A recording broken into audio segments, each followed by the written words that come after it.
Magandang umaga po sa ating lahat. As we resume these proceedings, there are three matters that I must address at the outset. Issues that have been repeatedly raised and in some cases, misunderstood.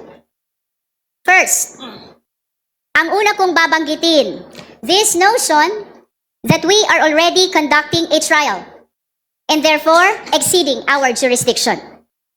May mga nagsasabi na ang ginagawa daw natin dito ay isang trial. At dahil trial daw ito, hindi raw natin ito trabaho, kundi trabaho ng Senado. Let us clear the air once and for all. Malinaw ang pagkakaiba ng tungkulin ng Kamara at ng Senado. The House initiates. The Senate decides. I will repeat. The House initiates. The Senate decides.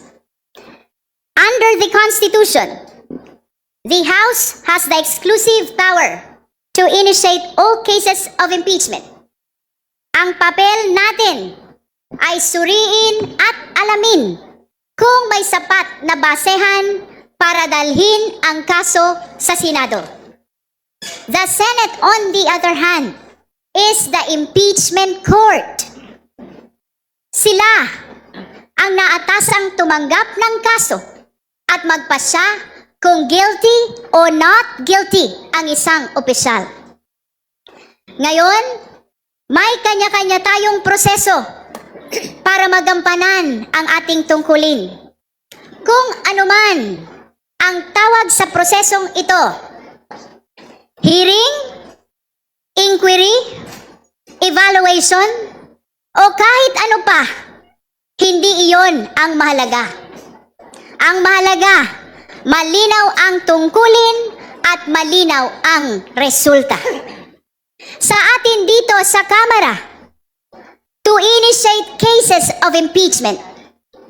Sa kanila sa Senado, to try and decide all cases of impeachment. Wala pong agawan ng kapangyarihan. So let me be very clear. Ang ginagawa natin dito ay hindi trial. Ang tanong lang natin, may sapat bang batayan para umusad ang proseso? This is merely the beginning, not the end of accountability mechanism. This committee, therefore, is not overstepping.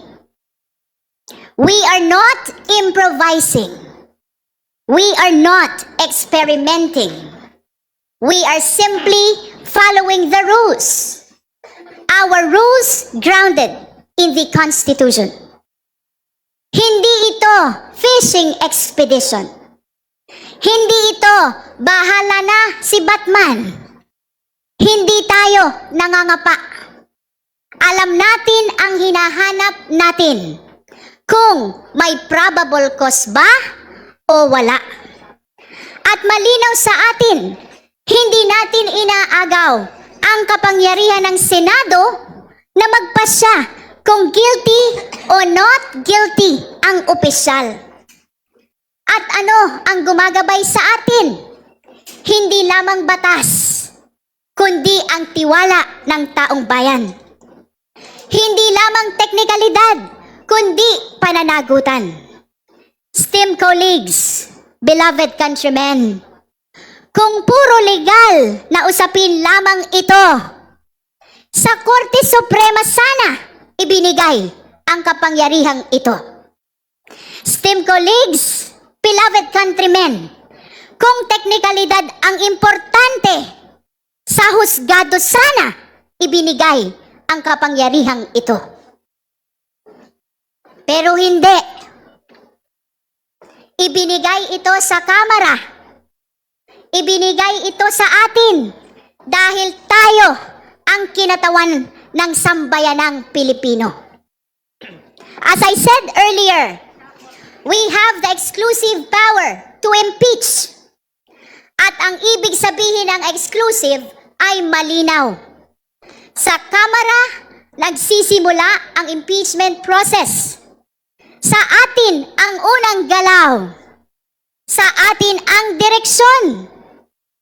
At gaya ng sabi ng mga kabataan, hawak natin ang beat. Hawak natin ang beat. At sa kapangyarihang ito, pananagutan sa taong bayan ang dapat manaig.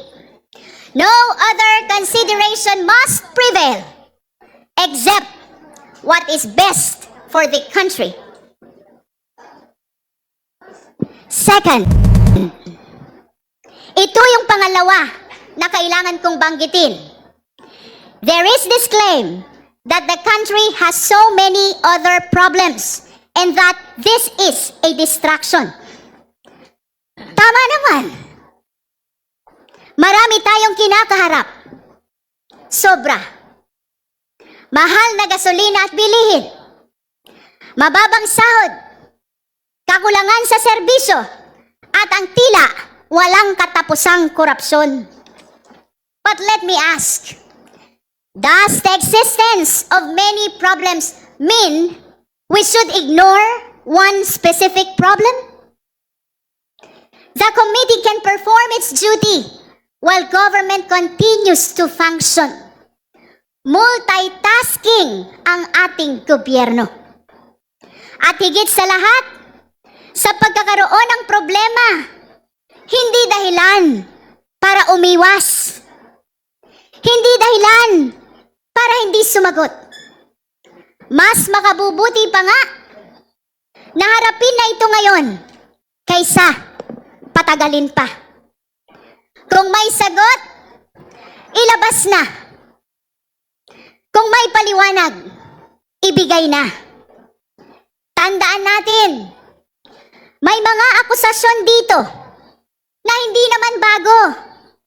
Last year pa ito. Ngunit ano ang ginawa ng Vice-Presidente? Umiwas.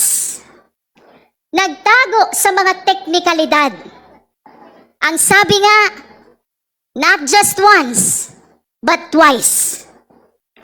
If we repeat this cycle, iwas, teknikalidad, sino ang makapagsasabi na hindi na naman tayo babalik dito sa susunod na taon?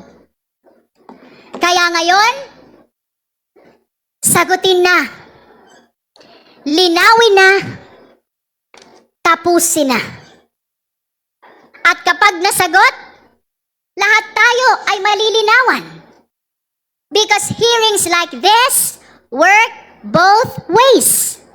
We can proceed, but remember, we can also dismiss. After we go through this process, and after we review the evidence, we will be asking ourselves, may probable cause ba o wala?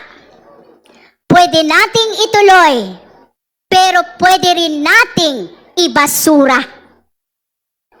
Kaya kung may katotohanang magpapawalang sala, mas lalong dapat itong marinig. Marami tayong problema. Totoo yan. Kaya kailangan itong harapin para umusad, para mabawasan, para matapos. Dahil ang problemang iniiwasan at tinatalikuran, lalong lumalaki.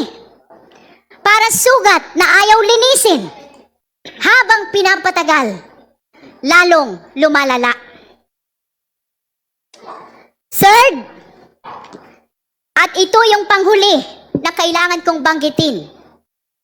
We recognize that there are petitions now pending before the Honorable Supreme Court intended to stop these proceedings. Yes, there are petitions in the Honorable Supreme Court. One, filed by a group led by the lawyer of Pastor Kibuloy. Ang nagsasabing siya raw ang appointed son of God. Kung kaya nitong pigilan ang lindol, Kaya rin ba nitong pigilan ang mandato ng konstitusyon? The second one, filed by the Vice President herself, as usual, represented by several lawyers, lampas 10 abogado. And the third one, filed by several individuals, mostly lawyers. Ang dami-dami namang abogado questioning the very core of our rules. And just yesterday, we received the fourth one. It was filed by Carpio and lawyers with the Regional Trial Court of Quezon City. Esteemed colleagues, beloved countrymen, total of 4 petitions na ang layon ay patigilin ang pagdinig na ito. Ang palagi nating sinasabi, public office is a public trust. Indeed, easier said than done. Ngunit, sa pagkahaba-haba ng mga ito, ng 4 na petitions na ito, let me tell you, wala ni isa na sumagot sa mga importanteng akusasyon laban sa Vice Presidente. Puro technicalities lamang ang tinalakay. Ang taong bayan ay naghahanap ng sagot, hindi ng papel. Simple lang naman ang mga akusasyon. Halimbawa, nagwaldas daw ng pera ng taong bayan at may tagong yaman daw ang Vice Presidente. Sinagot ba yan ng mga petisyon? Hindi. Puro technicalities lang. Sinasabi din nila, may 1-year bar. Sinasabi din nila, ang nag-refer daw ng impeachment na ito ay ang speaker lamang, hindi ang buong kamara. Napakasimple ng sagot. Yung 1-year bar, paulit-ulit na ito. Tandaan natin na lumipas na ang 1 taon at saka lamang muling nagkaroon ng impeachment process na ito. At tungkol sa referral, tandaan din natin na ang speaker ay hindi kumikilos ng mag-isa. Siya ay kumikilos bilang kinatawan ng buong kamara ayon sa ating mga patakaran. Rest assured that all these procedural questions will be addressed. Pero aminin natin, ang mga usaping ito ay sadyang technical at baka hindi masyadong maintindihan ng karaniwang mamamayan. At marahil, iyon ang layunin nila. Lunurin ang katotohanan sa ingay ng teknikalidad.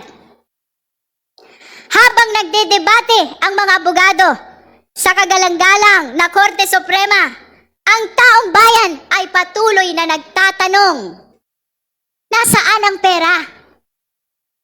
Bakit ito nagastos ng ganun kabilis? May pananagutan ba talaga ang Vice Presidente? We will answer the lawyers in the Supreme Court, but we will answer the Filipino people here. Narito po ang proseso para linawin ang mga akusasyon. Dito natin ito dapat pag-usapan. Let us not forget that what is truly supreme is the Constitution. Malinaw ang sinasabi ng Konstitusyon. The House of Representatives has the exclusive power to initiate impeachment and the authority to determine its own rules. Hindi ito imbento. Hindi ito kagustuhan ng iilan. Ito ay mandato ng konstitusyon. Now, the Vice President says The petition in the Supreme Court is not meant to avoid the process, but to seek clarity. But if it is clarity that it is sought, bakit hindi dito? Dito ang clarificatory hearing. Dito dapat magpaliwanag. Kung handang humarap, dapat dito humarap. Matagal na nating naririnig. Handa raw. Handa saan? Sa press statement? Sa social media? Pero pagdating dito sa prosesong may saysay, nawawala. Hindi sapat ang sabihing handa. Kailangan magpakita. Kailangan sumagot. Kung walang kasalanan, simple lang. Magpakita, sumagot, hindi sa labas, kundi dito. In closing, let me stress, this process is not about personalities. It is about accountability. It is about responsibility. Ito ay paninindigan para sa katotohanan. Impeachment is the people's constitutional mechanism to hold public officials accountable. Tandaan natin, ito ay pagtukoy lamang kung may probable cause o wala. At bahagi ng prosesong ito ang pagdinig natin ngayon. Isang pagkakataon upang linawin ang mahalagang issue sa kasong ito. Inaasahan natin ngayon ang pagpapaliwanag ng mga ebidensya mula sa COA, sa NBI, PSA at marami pang ahensya. Inaasahan din natin ang pagdalo ni Ramil Madriaga na sa kauna-unahang pagkakataon at sa isang public hearing ay makakapagpatunay sa kanyang salaysay. For the very first time, we hope to hear directly from Ramil Madriaga upang makatulong sa paglilinaw kung may batayan ba ang reklamo laban sa Vice Presidente. Uulitin ko po, hindi ito paghusga. Gusto lang nating maliwanagan. Gusto lang nating matiyak kung dapat bang umusad ang proseso. Our duty is not to pass final judgment, but to clarify and in the process to seek the truth. Truth is rarely simple, and it is never convenient. We do not pause our search for it simply because, first, there are some procedural questions. Second, there are more pressing problems. And third, there are petitions before the Supreme Court. No, we will not pause to that. Guided by the Constitution and the will of the people, truth must be pursued regardless. It remains the foundation upon which justice and accountability stand. We must continue to follow it wherever it leads, guided not by fear, not by expedience, but by the voice of conscience and the trust of the nation. Sa huli, babalik tayo sa simula. Pagsuri natin ang ebidensya, ano ang tunay na gagabay sa atin? Hindi lamang batas, kundi tiwala ng taong bayan. Hindi lamang teknikalidad, kundi ang pananagutan. No other consideration must prevail except what is best for the country. Maraming salamat po.